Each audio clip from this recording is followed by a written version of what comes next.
મુક્તાનંદ સ્વામી કે તમે વાત પૂછી છે ને એ વાત સમજવી થોડીક અઘરી છે. એમ હાવ હાલતે સમજાય નહીં કે હો વાત એટલી વારમાં આ પ્રશ્નનો ફેસલો નહીં થાય. આમાં તો તમને દરરોજ થોડો થોડો સંત સમાગમ કરવો પડે, સત્સંગનો અભ્યાસ કરવો પડે. કારણ કે માય અંધારું પડ્યું એક ભક્તિ ભલે કર્યા કરો પણ જ્ઞાન ક્યાં, ધર્મ ક્યાં, એ બધું આવશે તો અંતરમાં થોડોક ઉજાસ થશે સત્સંગનો અભ્યાસ કરવાથી. અને સત્સંગનો જેમ જેમ અંતરમાં ઉજાસ થતો જશે એટલે સત્સંગની વાતમાં રસ પડશે, પછી એને શ્રદ્ધા જાગશે. રસ અને શ્રદ્ધા વિના જ્ઞાન પણ કોઈ પામી શકતું નથી. તેમને જ્ઞાન ક્યાંથી મળે તમને? ભગવાન વિનાની જેટલી વાત છે એ બધી મોભાના પાણી નેવે જાય એવી સુગમ છે. સુગમ છે ને, મોભાનું પાણી નેવે દોડ્યું જાય, એક ગ્લાસ નાખો તો પહોંચી જાય. પણ ભગવાનની વાત છે ને થોડીક ઉલટી છે. નેવાના પાણી મોભે ચડાવવા જેવી છે. એ થોડીક અઘરી મારી. નેવાના પાણી મોભે કેમ ચડાવવા લેવું? તેનું પ્રથમ દ્વાર સંત સમાગમ કરવો ઈ છે. મુક્તાનંદ સ્વામી કે પ્રથમ દ્વાર સંત સમાગમ. વિષયમાં જ્યાં સુધી સુખ દેખતો રહે છે ત્યાં સુધી જન્મ મરણ અને જમપુરીના દુઃખ એ પામ્યા જ કરે છે. વિષયમાં જ્યાં સુધી સુખ દેખાય છે, સુખ મનાય છે, મજા આવી જાય છે, ત્યાં સુધી જન્મ મરણ ને જમપુરી ટળશે નહીં હો. હા, સત્સંગી થયા એટલે અક્ષરધામમાં પહોંચી ગયા એવું ન માની લેજો. એમ વિષયમાં રસ જણાતો હોય ત્યાં સુધી અક્ષરધામ તો નથી જ મળવાનું, એ તો ફાઇનલ છે. તમને હોંશ પડીએ અહીંયાના પંચ વિષય ભોગવવાની તો પછી ઠાકોરજી થોડા તમને ખેંચી જવાના. મજા કરો ભાઈ, તમને હોંશ છે ને હોંશ પૂરી કરો પછી હાલશું આપણે અક્ષરધામમાં. અમારે કઈ ઉતાવળ નથી ઠાકોરજીને કઈ. જીવ જ્યાં સુધી પંચ વિષયમાં ચોંટ્યો પડ્યો હશે કામ ક્રોધાદિકમાં, ત્યાં સુધી અક્ષરધામ કેમ મળે? એને મળે કેમ? આપણે વિચાર કરીએ તો આપણું આત્મા ના પાડશે કે ભાઈ વાત સાચી એક અહીંયા જીવ ચોંટ્યો પડ્યો હોય તો ધામમાં કેમ પહોંચે? સ્વામી કે જન્મ મરણ અને જમપુરીના દુઃખ એ પામ્યા કરે છે. એવા દુઃખ વિષયમાં જ્યારે જોશે ને ત્યારે અંતરમાં એને ત્રાસ થશે. વિષયમાં એને જન્મ મરણ અને જમપુરી દેખાશે હો. તઈ પછી ત્રાસ થશે.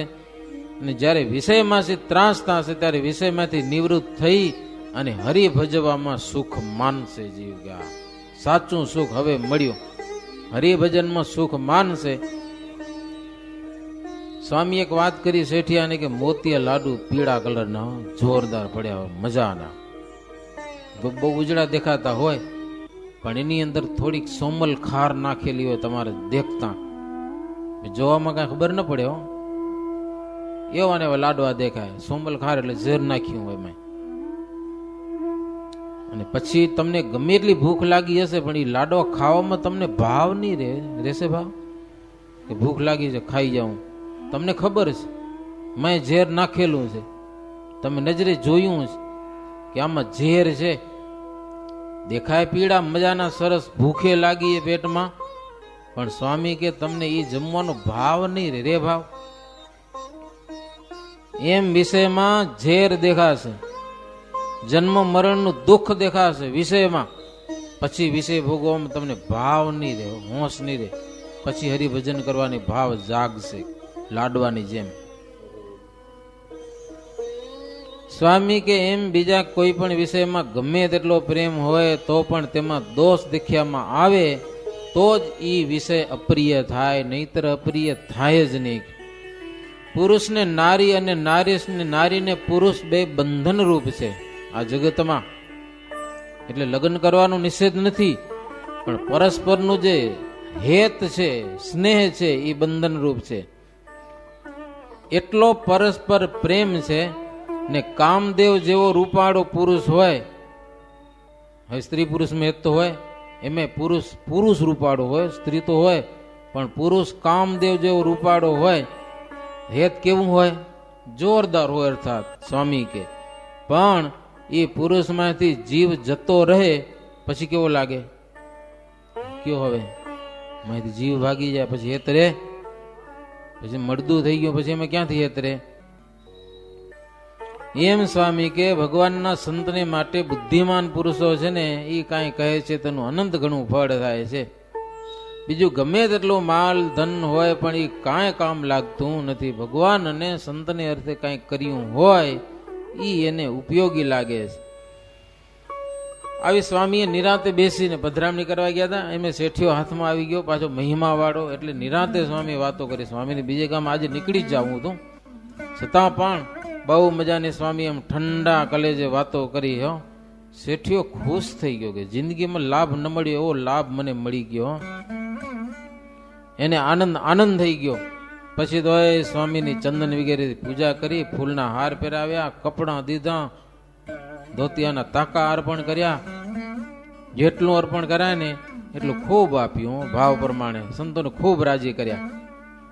બેચર મણકી પછી તો સત્સંગી પાકા થઈ ગયા હતા.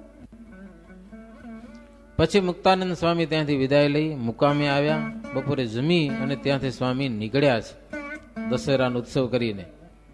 અને વેલા લાવીને 10 દિવસ જસંગભાઈને માઢમાં સ્વામી રોકાણા અને હરિભક્તોને ભગવાનની ખૂબ વાતો સંભળાવી. હો, બસ ભગવાનની વાતો સંભળાવો, બીજી વાત નહીં. આપણી સામે કોઈક આવી ગયો, ભગવાનની વાત સંભળાવો. આપણે નથી સંભળાવતા, તકલીફ છે. આપણે બીજી મલકની વાતો સંભળાવીએ, પણ ભગવાનની વાતો જો સંભળાવીએ ને તો જીવનું એમાં હિત થાય છે. હવે આ વેલાલ ગામ એટલે રામાનંદ સ્વામીના વખતનું ગામ. સત્સંગી ગામ તો બધા હોય પણ સ્વામીનો સત્સંગ. અને મુક્તાનંદ સ્વામી વળી રામાનંદ સ્વામી વખતના સાધુ, એટલે હરિભક્તોને થોડીક વધારે મજા આવે. જૂના સંતને અધિક ભાવ રહેતો. ખડકી ઉપર સ્વામી ઉતરેલા, જ્યાં શ્રીજી મહારાજ પણ ઘણી વાર ઉતર્યા છે. પછી મુક્તાનંદ સ્વામી ત્યાંથી શ્રીનગરમાં આવ્યા, દિવાળી અન્નકૂટનો ઉત્સવ કર્યા. અને શ્રીજી મહારાજ ગઢપુરમાં દિવાળી અને અન્નકૂટનો ઉત્સવ ત્યાં કને કરેલો છે. પછી શ્રીજી મહારાજ સભા ભરી, સંત હરિભક્તોને ભગવાનની ઘણી બધી વાતો સંભળાવી. સ્વામી કે મારે બધી વાતો કેટલી લખવી, હવે ઘણી બધી વાતો કરી છે, હવે બહુ સમજાવવા જેવું બાકી રહ્યું નથી. કોઈ વાતો આ શાસ્ત્ર બાકી નથી રાખ્યા. આપણે તો કેટલા મહિના થયા, થોડાક દી થયા, અધિક માસ પછી કથા ચાલુ કરીએ તો આપણે એમ થાય કે મેં લગભગ વાતો બધી આવી જાય એમ આપણા આત્માને કે મનને કંટ્રોલ કરવાની. પછી શ્રીજી મહારાજ હરિભક્તોને કીધું કે દેવ દિવાળીનો ઉત્સવ અમારે જેતલપુરમાં કરવો છે. ઘણા બધા સંતો હરિભક્તો ત્યાં આવશે, જેને ટાઈમ હોય ને એ ખાસ બધા ત્યાં આવજો. કામવાળાને અમે ખોટી નથી કરતા, કે કારણ કે મોટા મોટા સમયા કરીને લાભ બધાને ખૂબ આપ્યો જ છે. હવે નવરા હોય આવજો. અને સંતોને કીધું તમે ગુજરાતમાં ફરવા જાઓ અને હરિભગતને કહેજો કે મહારાજ પ્રબોધનીનો ઉત્સવ કરવા જેતલપુર આવશે. અવાય એટલે હરિભક્તો આવજો. સમૈયાનો મોટો લાભ છે. મહારાજ કે મોટો લાભ સમૈયામાં છે.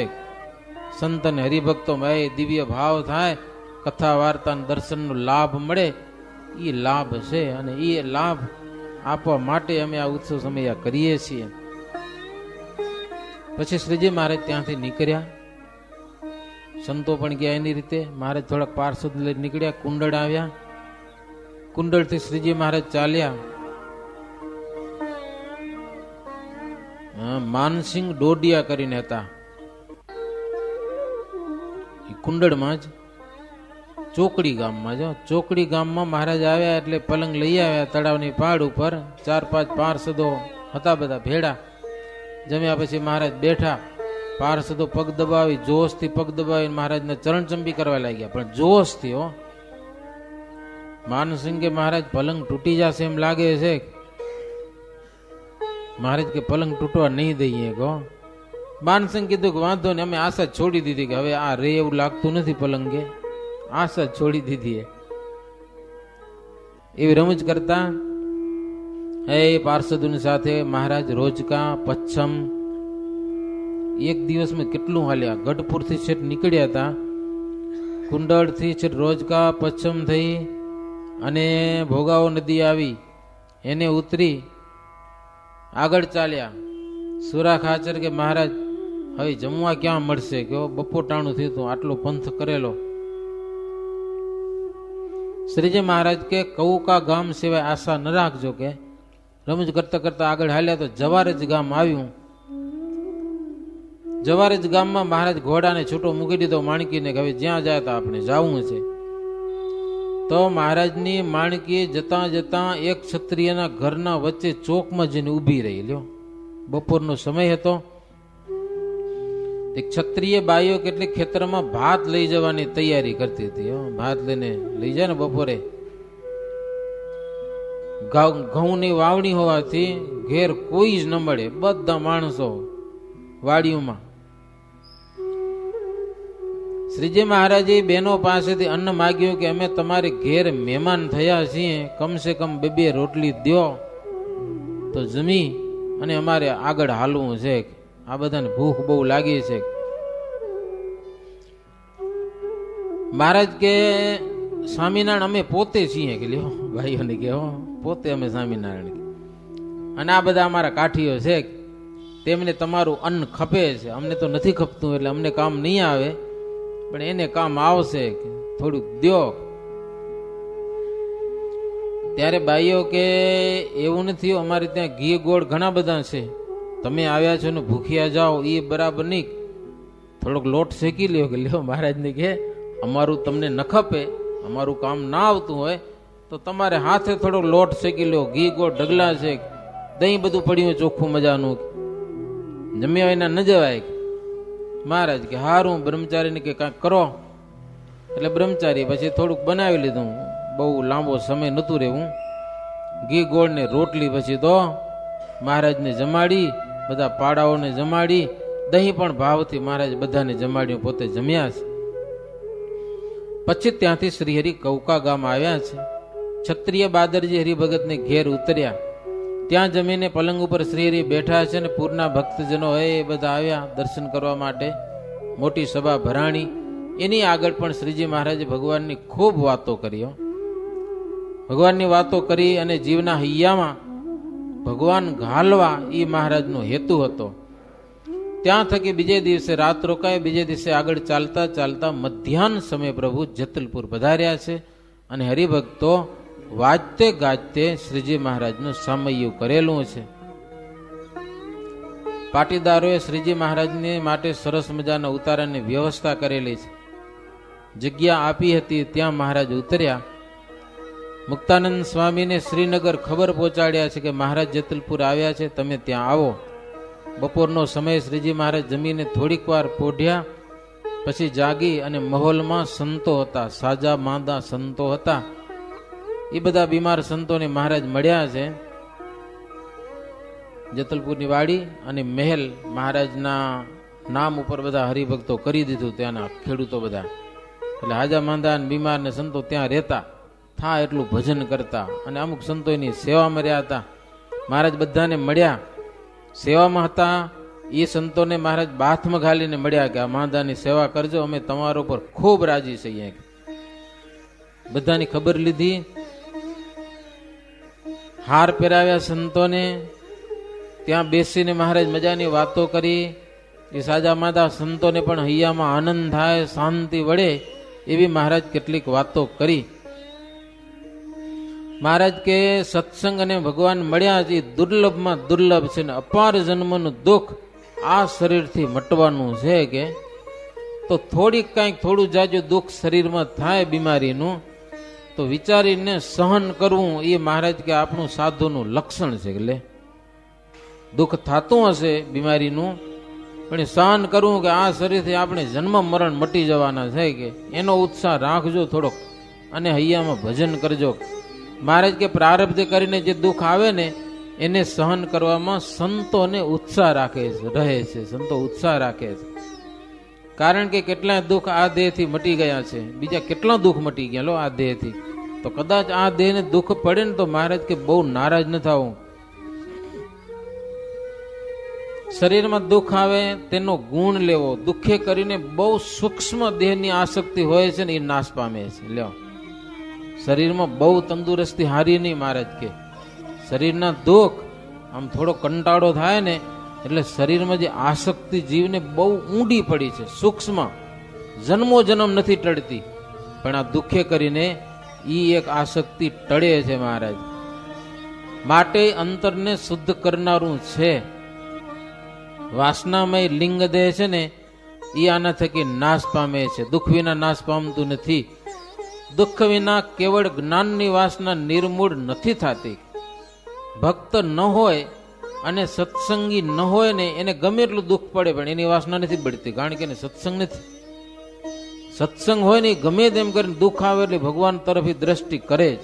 એને એમ થાય કે હવે આ લોકમાં જીવીને શું કરવું છે, સગા સંબંધી બધું નકારું થઈ જાય, ભગવાનને ભજી લેવા બસ. બીમાર થાય ને હરિભગત હરિભજનનો આદર રાખે પછી. શ્રીજી મહારાજ કે ગોળી ગમે એવી હોય પણ બંદૂક વગરની ફૂટે ને તો નિશાન વિંધાય નહીં. મેં ગોળી વિનાની બંદૂક ગમે એટલી ફૂટે, નિશાન નથી વિંધાતો. એમ હરિભગત અને વિમુખમાં એટલો બધો ફરક છે. ક્યાં બંદૂક વાળી બંદૂક અને બંદૂક વગરની બંદૂક, લ્યો ગોળી વગરની, આટલો ફરક. સત્સંગી છે ને એ નિશાન વિંધે છે, ભગવાન રૂપી નિશાન તાકે છે, મળે છે ભગવાન, અર્થાત કુસંગી નથી મળતું. એટલે સમજુ હરિભગત શરીરના દુઃખને ગણતા નથી. એટલે થોડું જાજુ કદાચ દુઃખ આવે તો પણ ભગવાનને ભૂલવા નહીં, અકળાઈ જવું નહીં. એવી મહારાજ એ સાજા માદા સંતોની આગળ પણ બહુ સરસ મજાની વાતો કરેલી છે. હવે પછીની વાતો પછી આપણે આવતીકાલે. એવી રીતે 38મો તરંગ થયો સહજાનંદ સ્વામી મહારાજની. શ્રીપતિમ શ્રીધરામ સર્વદેવેશ્વરામ ભક્તિધર્માત્મજમ વાસુદેવમ હરે માધવમ કેશવમ કામદમ કારણમ સ્વામિનારાયણમ નીલકંઠમ ભજે. સહજાનંદ સ્વામી મહારાજની જય. શ્રીજી મહારાજ માગું શરણું તમારું, શરણું તમારું માગું, શરણું તમારું, શરણું તમારું માગું, શરણું તમારું. શ્રીજી મહારાજ માગું શરણું તમારું. અખંડ છતાં મુરારી આપ થયા છો અવતારી. અખંડ છતાં મુરારી આપ થયા છો અવતારી. મનુષ્ય લીલા બતાવી ગુણ સાયુચારું. શ્રીજી મહારાજ માગું શરણું તમારું. પ્રગટ પ્રભુ પીછાન્યા ધન્ય ભાગ્ય મારા. મળ્યા સહજાનંદ સ્વામી અધમ ઉધાર્યા. મળ્યા સહજાનંદ સ્વામી અધમ ઉધાર્યા. શ્રીજી મહારાજ માગું શરણું તમારું. રામ રૂપે રાવણ માર્યો, કૃષ્ણ રૂપે કંસ સંહાર્યો. રામ રૂપે રાવણ માર્યો, કૃષ્ણ રૂપે કંસ સંહાર્યો. નારાયણનું નામ જ લેતા, નારાયણનું નામ જ લેતા અજામિલ તાર્યો. શ્રીજી મહારાજ માગું શરણું તમારું. ગઢડું ગોકુળ સમ કીધું, ઘેલા નીર પ્રેમે પીધું. દાદા ખાચરને દીધું, દાદા ખાચરને દીધું. મોક્ષ પદ પ્યારું. શ્રીજી મહારાજ માગું શરણું તમારું. ભગવત સૂત કહે છે પ્રીતે પ્રભુ ભજો રૂડી રીતે ભગવત સૂત કહે છે પ્રીતે પ્રભુ ભજો રૂડી રીતે ભવ જડ તરવાનું ભવ જડ તરવાનું નાવ છે આ સારું શ્રીજી મહારાજ માગું શ્રીજી મહારાજ માગું શરણું તમારું સ્વામિનારાયણ નારાયણ નારાયણ સ્વામિનારાયણ નારાયણ નારાયણ સ્વામિનારાયણ નારાયણ નારાયણ સ્વામિનારાયણ નારાયણ નારાયણ સ્વામિનારાયણ નારાયણ નારાયણ સ્વામિનારાયણ નારાયણ નારાયણ સ્વામિનારાયણ નારાયણ નારાયણ સ્વામિનારાયણ નારાયણ નારાયણ સ્વામિનારાયણ નારાયણ નારાયણ સ્વામિનારાયણ નારાયણ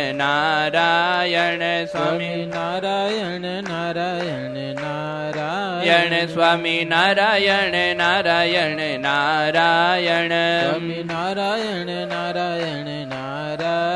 સ્વામિનારાયણ નારાયણ નારાયણ